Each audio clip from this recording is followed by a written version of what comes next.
শুক্রবার দিন শেষে বাংলাদেশ ক্রিকেটে স্বস্তির খবর হচ্ছে জিম্বাবুয়ের মাটিতে দ্বিতীয় টি-20 ম্যাচটা জিতে সিরিজে টিকে রইল বাংলাদেশ।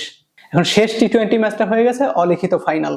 ওই টি-20 ম্যাচটাতে যারা জিতবে সিরিজটা তাদের, কারণ প্রথম টি-20 ম্যাচটা জিম্বাবুয়ে 32 রানে জিতে নিয়েছিল, আর এই দ্বিতীয় টি-20 ম্যাচটা বাংলাদেশ জিতে নিল 34 রানে।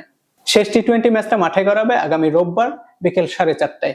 তবে এই স্বস্তির মাঝেও একটা অস্বস্তির খবর দেই, সেটা হচ্ছে নাহিদ রানা এই ম্যাচে তার পুরো কোটা পূরণ করতে পারেন নাই।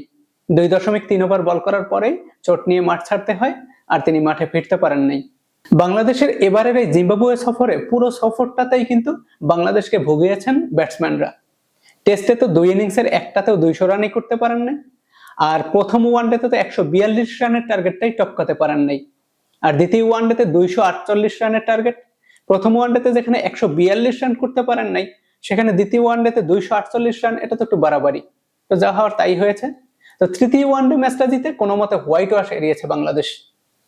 তো তখন প্রত্যাশা ছিল যে টেস্ট এবং ওয়ানডের হতাশা ভুলে অন্তত টি-20 সিরিজে ঘুরে দাঁড়াবে বাংলাদেশ। কিন্তু প্রথম টি-20তে জিম্বাবুয়ের কাছে 32 রানে হেরে গেছে তাওহিদ হৃদয়ের দল। দ্বিতীয় টি-20তে যে বাংলাদেশের ব্যাটিংটা খুব একটা ভালো হয়েছে বিষয়টা কিন্তু তেমন না। এখানে বাংলাদেশের ব্যাটসম্যানদের অর্জন যতটুকু, জিম্বাবুয়ের ফিল্ডারদেরও কিন্তু কম না। স্কোরবোর্ডে হয়তো দেখা যাচ্ছে যে ওপেনিং জুটিতেই আসছে 120 রান, কিন্তু এই 120 রানের মধ্যে এক সাইফ হাসানের ক্যাচ মিস করেছেন জিম্বাবুয়ের ফিল্ডাররা 5 বার। তো 5 বার জীবন পেয়ে এই ভদ্রলোক 45 বলে 55 রান করে সাজঘরে ফিরেছেন। ওপেনিং জুটিতেই 120 রান আসার পরে আপনি কিন্তু অনেক বড় একটা স্কোর আশা করতেই পারেন, কিন্তু ওই যে পুরনো ভূত আবার চেপে বসেছে। 120 রানে প্রথম উইকেট পড়ার পরে 141 রানে গিয়ে বাংলাদেশের 5 উইকেট নাই, মানে পরবর্তী 13 বলে বাংলাদেশ 4 উইকেট হারিয়েছে।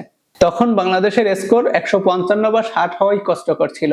শেষের দিকে ইয়াসির আলী রাব্বি আর মোহাম্মদ সাইফুদ্দিন মিলে জিম্বাবুয়ের বোলারদের উপর একটা টর্নেডো বইয়ে দেন। ইয়াসির 12 বলে 22 আর সাইফুদ্দিন 10 বলে 31।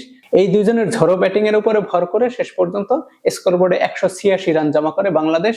জবাব দিতে নেমে 2 বল বাকি থাকতেই 152 রানে গুটিয়ে যায় জিম্বাবুয়ে। তবে পুরো সফরে কিন্তু বাংলাদেশের বোলাররা দারুণ বল করেছেন। প্রথম টি-20তে নাহিদ রানা নিয়েছিলেন 4 উইকেট, এই দ্বিতীয় টি-20তে রিশাদ হোসেন নিলেন 4 উইকেট, আর শেখ মেহেদী নিয়েছেন 3 উইকেট। এখন দেখার বিষয় শেষ টি-20 ম্যাচটা জিতে অন্তত একটা সিরিজ জিতে দেশে ফিরতে পারে কিনা বাংলাদেশ।